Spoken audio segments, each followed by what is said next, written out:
I played Idle Jack last year in Dick Whittington at the Tivoli Theatre in Wimborne, and this year I'm going back to play Simple Simon in Jack and the Beanstalk.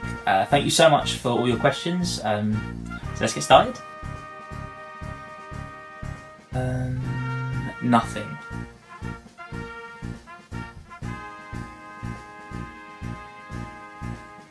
No, I'm just joking. I think the village, or sorry, the town itself is absolutely beautiful. So it was a really, really nice place to spend Christmas. The theatre's like lovely and stunning. There's some lovely bars and restaurants. There's a Spoons. There's a Costa, which is nice. And the people are great as well. And doing a panto in a place like Wimborne, the whole community get involved and they come and see it, and it just has this more Christmas like family feel, which is great and makes it a bit more unique than doing jobs in other theatres, you know. So yeah, Wimborne's like proper wicked.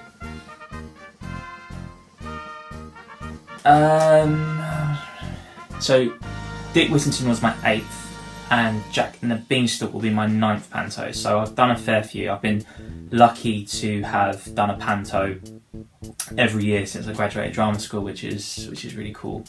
I've never done Jack and the Beanstalk, so I'm so excited because it's such a wicked story.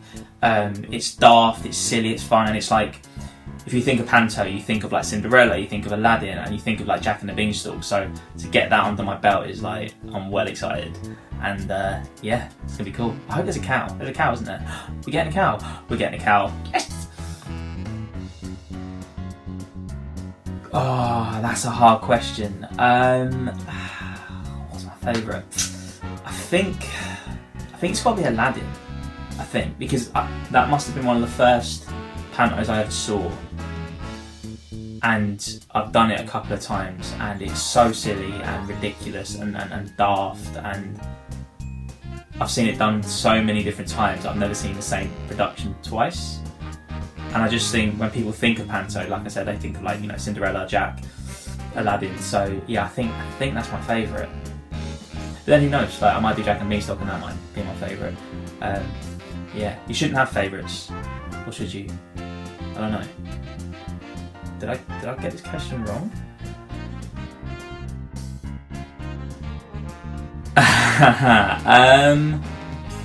I think we can categorically say I didn't keep a straight face during the adult social nights. It's utter carnage, like utter carnage. So I feel like my job as like the silly character is to create this like, and I always say it to Courtney as well, like when we're in rehearsals or on stage, I'm like, right, where's the element of like chaos? What can I sprinkle on top of it just to make it a little bit mad? And on adult night, you get to do all that and times it by 100 because you haven't got like the family feel. It's like just pure for adults, and adults know exactly what they're coming in for. And anyone who saw those nights will know it was mad. I think I kept more of a straight face than others because I was a bit naughtier than some of the others. Because every panto character has a specific job to do, and mine and Courtney's job is just to come on and just go like Looney Tunes, like the Tasmanian Devil, just come on stage and just do loads of mad stuff, and then everyone else has to kind of tell the story. And I didn't have the job of telling the story. My job was to make the audience laugh. So yeah, I don't think I kept a straight face. Maybe I did. I don't know. It was a mad 2.5 hour show that, but doing the adult nights was like by far one of the highlights of my career. Like it was amazing, and we were so nervous before we even started that, like just before we went on, because you never know like if the jokes are going to land or whatever, and it was just it was brilliant, and I'm sure Jack and the Beanstalk will be the same as well. Maybe I will keep a straight face.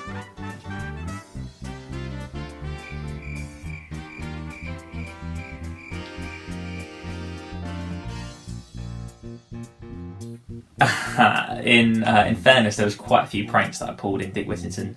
I'm very sorry, cast, for what I put you through for a month. But there was a scene in Dick Whittington where Dick gets blamed, or framed rather, for stealing Alice's birthday necklace. And the whole point of it, he gets sent away, and it's kind of like the end of Act 1, so it's quite like a big dramatic moment, and my reaction to it every show and every day was different. It was different in rehearsals, it was different, and it was different on stage, and it would always be something to wind up the cast or make them laugh. And for ages I was like, I want to get the security team on stage, just because the cast don't see it coming. It's so like mad that they wouldn't believe we'd be able to do it. Anyway, I spoke to stage manager, spoke to security team. It took a couple of days, and then I had Tom, who is this like 6'5" Viking, Game of Thrones warrior man, who looks after us, and he was standing at the side of the stage. So I ran off and during this bit, and I said, "Dick, don't trust you anymore."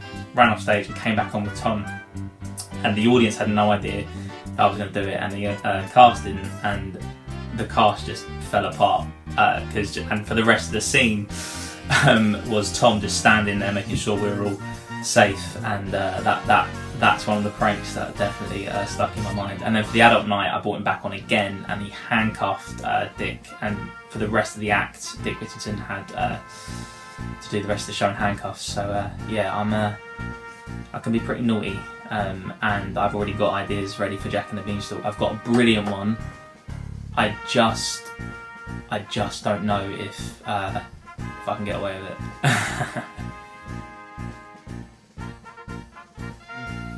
This, purely this. I'm currently playing FIFA. I'm taking Portsmouth from League One up to the Premier League, and hopefully we're going to win the Champions League next season, but it's early days. I've been reading, which is nice. I've been doing a load of Zoom quizzes. I am now like a quiz master. I've done puzzles, bit of Lego. I effectively reverted back to like a 6-year-old, but I think everyone's done that. I haven't started baking banana bread yet, purely because I'd probably burn the house down. But yeah, I've been doing that sort of stuff, and yeah, that's it really. I'm watching a load of Netflix, Disney Plus. I'm watching Disney Plus. That's brilliant. Am I allowed to mention Disney? Is that copyright? Yeah, just stuff like that really, and just, you know, obeying the guidelines, which we should all be doing, and hoping that we get through this sooner rather than later. It's mad, isn't it? Like, it's proper mental that this is happening, like in our lifetime. So we've got a big job to do to cheer you all up by Christmas, which we will. I trained on the acting course at the Royal Conservatoire of Scotland, up in Glasgow, in Scotland, and it was brilliant. It was 3 of the best years of my life, and Scotland's a beautiful, beautiful country. It's actually where I did one of my first professional pantos as well, up in Stirling, and yeah, it's brilliant. It's a proper wicked place to go and study, and if you're thinking of going to study or learn the acting craft a bit, then that's definitely a good place to go. It definitely helped me out, 100%. Yeah. Lots of things. So when it's not lockdown, when it's lockdown, I'm just playing FIFA. But when it's normal life, I teach. So I teach on the BTEC Performing Arts course at my old high school, which is quite handy. It's just up the road. Teach the sixth formers the acting side of that. I teach on Saturdays at a drama school in Marlow. Again, just acting and stuff like that. I drum around different theatres and stuff in bands and that, which is very fun. And I'm an operations manager for a theatre in Kentish Town called the Lion Unicorn, which is a fringe theatre just above a lovely little pub, 60-seat theatre. And my job is to organise meetings, organise staff, get theatre companies in, help run the shift when their shows are on and stuff like that. So it's good fun, and I get to see lots of amazing and wonderful new theatre, which is wicked actually. Far cry from panto. It's more like, I don't know, what's the word? More not panto, but still fun. Yeah, so I do lots of different things to keep my head above the water, and then when it comes to Christmas, I do panto.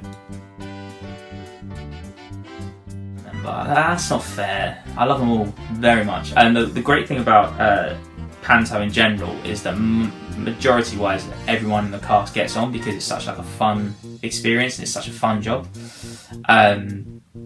And we definitely had that in Digweedon. Everyone got on, and it was such a laugh, and yeah, it's great. But I definitely I found my panto soulmate in sweet Courtney Jackson. We had such a laugh. We kind of clicked on day one, and that was the worrying thing. Is in panto you want your dame and your silly character to get on and click and work together and bounce off each other, because otherwise the comedy just doesn't work.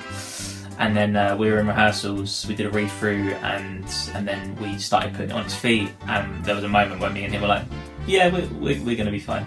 And we just had a right laugh. And then when we got offered Jack and the Beanstalk, we got offered it together, and I was like, well, it's a no-brainer, you know, because he's just very talented and he's brilliant as a dame.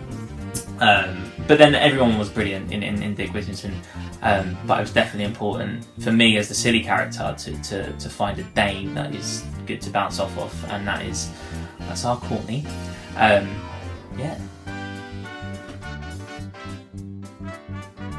All the time, actually. That's the beauty of panto, that things go wrong, and you just make it work, I suppose.